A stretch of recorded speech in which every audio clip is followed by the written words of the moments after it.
Continuamos en Salud Hoy hablando acerca de la medicina ocupacional junto a la doctora Rosario Payas. Y bueno, nos quedó pendiente dos preguntas, ¿no? Una de ellas es justamente ¿qué exámenes hay que hacerse? Tomando en cuenta el ejemplo que usted puso en el anterior bloque, en el cual, bueno, una persona con epilepsia puede estar trabajando en altura. Sobre eso, ¿qué pasa con el carnet de salud? Bueno, arranquemos por lo básico. ¿Qué es el carnet de salud? El carnet de salud es obligatorio en todo el territorio nacional y para todos los trabajadores. El carnet de salud que a veces está como menospreciado de alguna manera, porque todo el mundo dice, el carnet de salud no sirve para nada.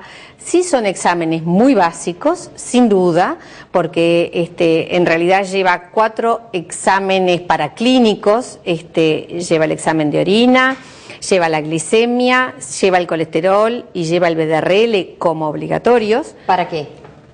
¿Para qué sirven? Claro, ahí todos va. esos exámenes. Todos esos exámenes son, el colesterol son las grasas en la sangre, ¿verdad? La glicemia es el azúcar en la sangre. La orina, que nos va a despistar una serie de cosas a nivel del renal, pero también de eliminación y de otras sustancias. Y el VDRL, que es la sífilis. Sí. Que parecería que estaría en aumento. En aumento, sí. ¿Verdad? Entonces sí. Está bien. Esos 4 exámenes obligatorios se suman a un examen médico, ¿verdad? Con un interrogatorio que cada vez debería ser más orientado al puesto de trabajo que tiene esa persona. No sería lo mismo un interrogatorio para alguien que está en una oficina que para alguien que realmente trabaja en una fábrica o trabaja en una farmacia o en un laboratorio. Ahí va siendo la diferencia.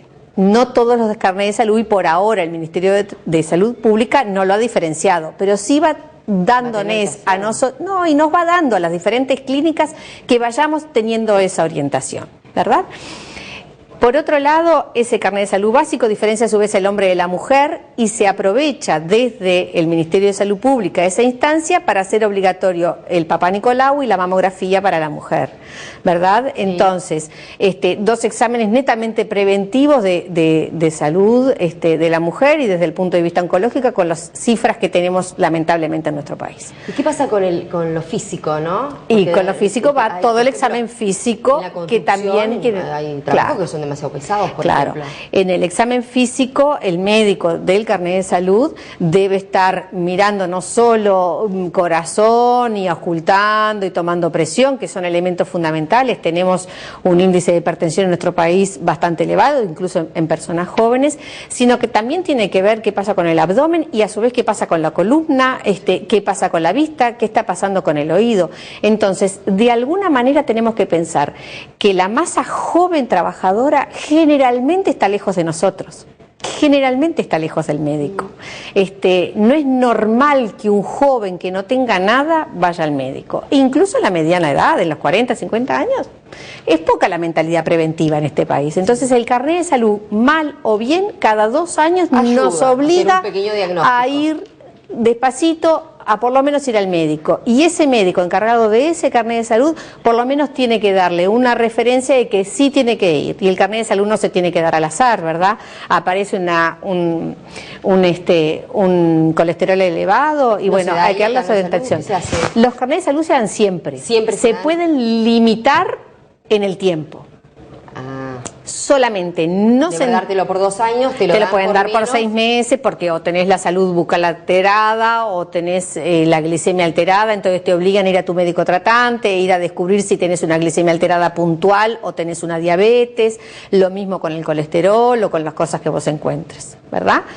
Entonces creo que de cualquier manera ese carnet de salud es muy importante, porque aproxima por un lado al trabajador a la salud, por otro lado los exámenes preventivos y bueno, y es una manera de ir controlando de alguna manera a ese trabajador, ¿está? Que no es lo mismo que hacer, como vos me preguntabas al inicio, eso sería para todos los trabajadores de entrada, o sea, a lo que llamamos los médicos laborales un examen preocupacional, ¿tá?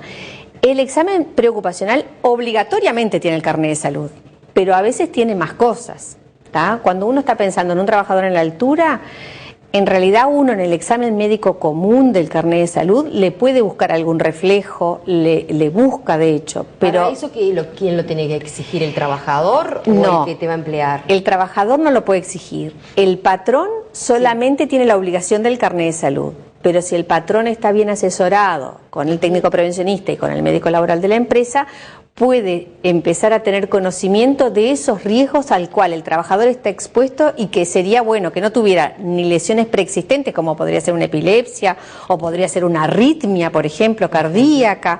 Entonces, que aumentan los riesgos del trabajo. ¿Pero eso se hace? Se hace. Aunque le parezca mentira, se hace.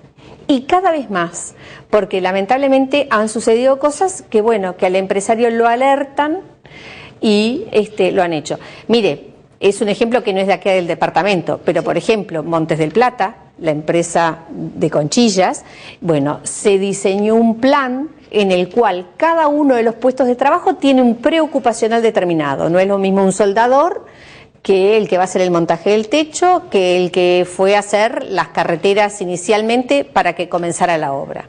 No es lo mismo, son diferentes, parecerían todos de la construcción, sí, pero sin embargo son diferentes puestos de trabajo y llevan diferentes cosas. Y esa empresa no entró nadie sin que no tuviera el preocupacional hecho. ¿Qué pasa con la parte psicológica, no? Porque es también es importante. Bien, sobre todo también para es importante. Cosas. Por ejemplo, manejar un taxi. También vehículo. Es importante. Bueno, todo el tema de lo que es la conducción en realidad está reglamentado. Cada día es más nacional. Antes cada intendencia de alguna manera tenía su potestad. Hoy en realidad se está aspirando a tener un examen único, obligatorio para todo el país. Está casi en el acuerdo de intendentes pronto.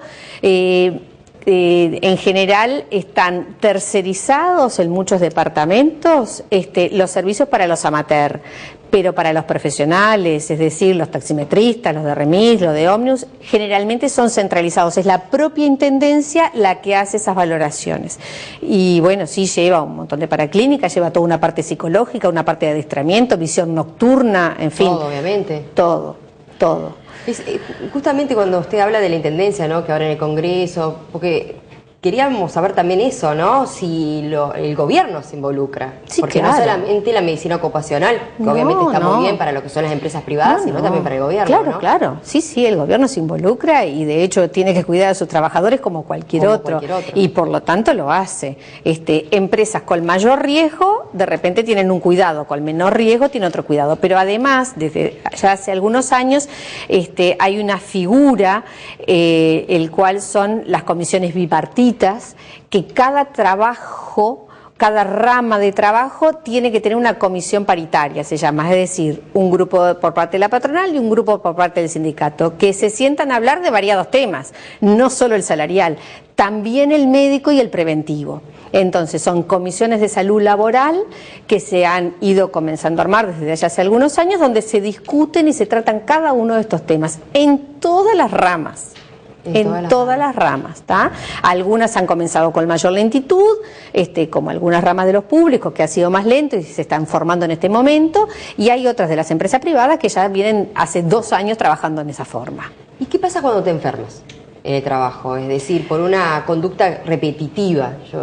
Es muy común, por ejemplo, los obreros de la construcción que llegan a una edad que por el Portland, por lo que sea, bueno, hay dolores de columna y eso. ¿Qué pasa cuando te enfermas dentro de tu trabajo? Bueno, cuando uno se enferma dentro del trabajo, en realidad no todo tiene vinculación laboral. No todo tiene vinculación laboral. Hay enfermedades estacionales, las cuales pueden afectar a la persona del trabajo como los de afuera, ¿verdad? Entonces, por ahí tenemos que diferenciar lo que es la enfermedad común y lo que es la enfermedad profesional, que es a lo que vos te dirigís.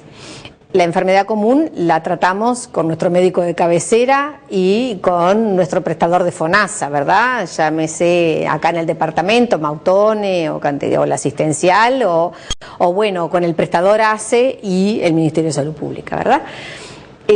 Cuando hablamos de enfermedades profesionales, es decir, enfermedades que supuestamente tienen vinculación a lo laboral, ahí hay un número de enfermedades determinadas, están reglamentadas, hemos tenido un avance mayor, antes había un número X, supóngase que yo le diga 20, ahora tenemos 50, las cuales los legisladores la han puesto desde el otro año, y bueno, sí tenemos enfermedades producidas por polvo, enfermedades producidas por movimientos repetitivos, enfermedades por plomo, ¿se acuerda? Hace tantos años, enfermedades por sustancias químicas y demás. Y bueno, en base a esos riesgos diferentes a los que el trabajador está expuesto, es que hay que hacerle exámenes periódicos a ese trabajador.